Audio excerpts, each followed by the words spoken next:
Comme chaque année, Comics Blog a publié, selon les informations fournies par les éditeurs de comics, un top 35, puisqu'il y a 35 titres qui sont dans leur top 35, les 35 comics qui ont le mieux marché en France. Et nous allons parler de ce classement en dévoilant quelques-uns des gagnants de l'année.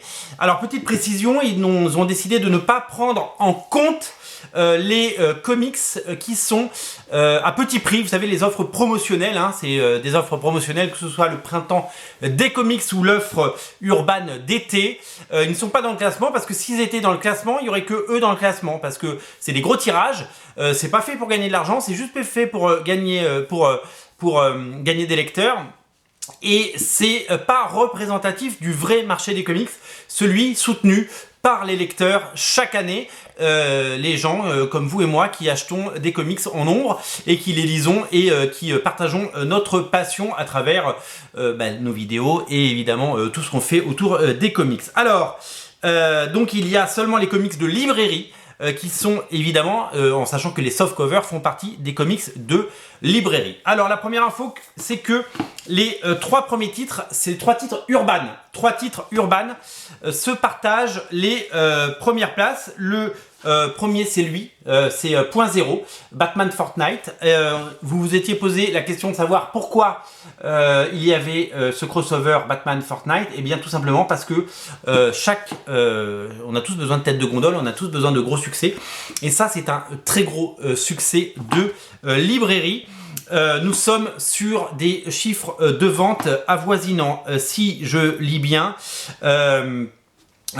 autour des 40 000 exemplaires. 40 000 exemplaires pour cela. C'est quand même hallucinant de se dire que Urban Comics a passé 40 000 exemplaires. C'est pas du tout ce qu'il passe habituellement. Pour revenir aux comics, notamment de la collection Carrefour, par exemple, là on est plutôt sur 60 000 exemplaires, vous voyez, parce que c'est dans tous les Carrefour qu'il y en a beaucoup et que c'est pas cher. C'est des comics qui valent 3 €, donc c'est 60 000 exemplaires. Donc comme je vous le dis, ils auraient trusté toutes les premières places. 40 000 exemplaires. Donc les lecteurs de comics traditionnels peuvent en penser ce qu'ils veulent, mais en tout cas c'est un énorme carton pour Urban et c'est vraiment un énorme succès. D'ailleurs ça avait bien marché au moment de la sortie sur originalcomics.fr puisqu'il y a eu un véritable intérêt pour ce crossover entre la licence Fortnite et Batman. Le numéro 3 des ventes, c'est lui, c'est Batman 3 Joker. Batman 3 Joker. Alors là, on n'est plus du tout sur le même nombre de ventes. Là, on est sur 10 000 exemplaires, ce qui est une très bonne vente pour un comics. 10 000 exemplaires, c'est une super vente pour les comics. C'est vraiment le haut du panier. Faire 10 000 exemplaires, c'est énorme. Et c'est Batman qui trust cette première place avec le gros titre événement, donc Batman 3 Joker, qui a été très plébiscité et malgré le fait qu'il soit sorti très tard dans l'année, eh bien il a cartonné. Voilà. Alors les grands enseignements, on va pas dérouler tout le classement. Les grands enseignements, c'est quoi? Les grands enseignements de ce classement, c'est que il y a donc les comics vendus en grande surface, 60 000 exemplaires. Il y a Batman Fortnite, 40 000 exemplaires. Le numéro 3 des ventes, c'est Batman avec 10 000. Le bas du classement, alors, il ne dévoile pas tous les chiffres de vente à la demande des éditeurs. Vous savez, les éditeurs sont très frileux. Ils n'aiment pas trop donner leur chiffre de vente. Mais, en gros, le 35e des ventes, c'est autour de 3 000 exemplaires. Voilà, quand on est 35e des ventes en France, c'est 3 000 exemplaires.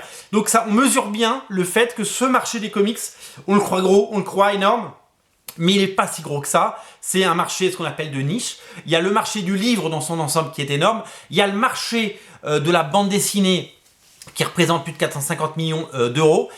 Et il y a le marché des comics qui est tout petit, qui reste un marché de passionnés, un marché de collectionneurs, un marché de fans, un marché dynamique, un marché qu'on adore, mais ça reste un petit marché, il faut toujours en avoir conscience. Quand les gens disent « Ah, mais pourquoi ils n'ont pas réédité tel Deluxe de Spider-Man ou tel machin ?» Parce que un Deluxe de Spider-Man, c'est 3000 exemplaires. Et donc, quand ils ont fini de vendre les 3000 et qu'ils ont eu du mal à vendre les derniers, eh ben, ils vont pas ressortir 3000 parce que sinon ils vont se les manger. Et si on se mange 3000 retours de plus, eh ben, c'est plus rentable, voilà, tout simplement. C'est vraiment un marché compliqué. Il faut vraiment avoir conscience de ça. C'est un marché qu'on adore, c'est un marché dynamique et on le prouve parce qu'il se passe des choses. Alors, l'autre enseignement, c'est que par exemple, il n'y a pas d'omnibus. Il n'y a aucun omnibus dans le top 35. Il n'y a pas d'omnibus Panini. Donc, les omnibus Panini ne rentrent pas dans cette catégorie des comics qui se vendent énormément. Donc, c'est pareil. On se dit, ah, pourquoi les omnibus sont en rupture? Parce que ce sont des petits tirages. Voilà.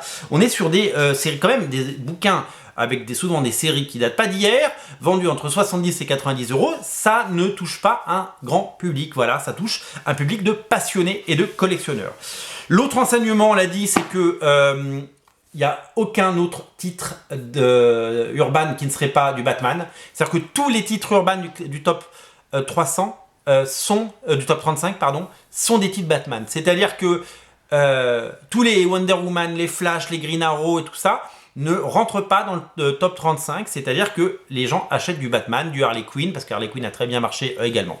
L'autre enseignement, et l'autre titre qui marche les autres titres qui marchent très très bien chez Urban, parce qu'on parle d'Urban, c'est les titres de Joe Hill. Ils sont dans le top 35, que ce soit Basket Full of Heads ou Plunge, eh bien, ils sont dans le top 35, parce que Joe Hill, c'est un grand nom, c'est quelqu'un de connu, c'est un romancier, il fait pas que des comics, évidemment, il fait des romans, donc il est connu par ailleurs, et donc ça cartonne, ça marche très fort.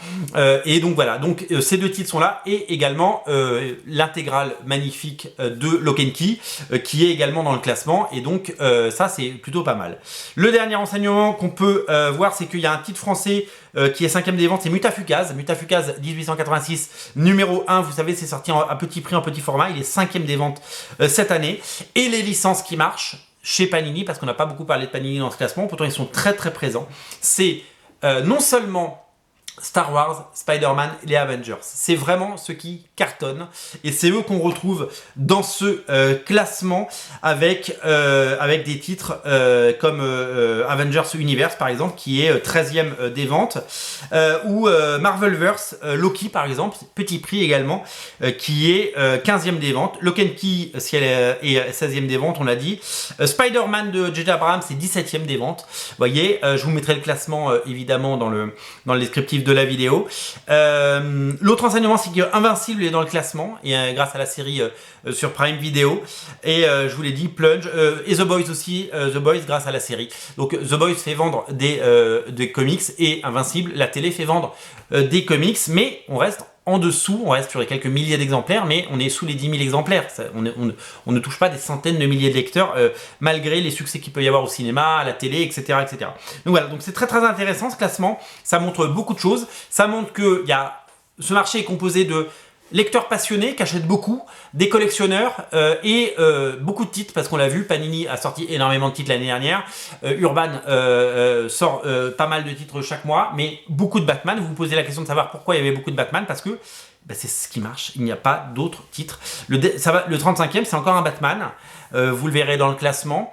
Il y a beaucoup de titres Batman, et les autres titres ne sont pas les autres personnages DC Comics, les autres personnages Urban Comics n'arrivent pas. Alors, comme il le précise dans l'article de Comics Blog, ça ne veut pas dire que le 36e ça vend pas, ça veut dire que ça vend un tout petit peu moins que le 35e, c'est sûr, mais qu'en gros on peut dire que les 100 premiers du classement se vendent bien. De toute façon, des titres qui ne se vendent pas soit s'arrêtent, soit peut-être se rentabilisent sur la durée, parce que c'est une photographie à un temps T évidemment, mais que il y a certains titres qui se vendent sur 2 ans parce qu'il y a un tome 2 qui arrive et que ça vend un peu du tome 1 et qu'ils arrivent à trouver un équilibre. Mais c'est pas un marché facile, mais c'est un marché passionnant comme on l'a dit, c'est un marché dynamique, c'est un marché où il se passe beaucoup de choses, et je le répète très souvent, mais on a de la chance d'avoir, vous le savez, quand on se retrouve dans des situations avec un si petit marché, d'avoir autant d'offres, et vraiment souvent les gens se plaignent en disant il n'y a pas ça, il n'y a pas ça, mais il y a quand même beaucoup de choix. Il y a quand même beaucoup de choix. Vous poussez la porte d'une librairie, par exemple, j'en connais une très bien au 49 rue La Cébette qui s'appelle Original Comics et qui est ouverte tous les jours du lundi au samedi de 11h à 19h. Et bien, vous trouverez chaussures à votre pied, et vous trouverez quelque chose à lire, parce qu'il y a tellement de comics qui sortent tous les mois que c'est plutôt pas mal. En tout cas, ce classement est génial. Je vous invite à le retrouver sur Comics Blog.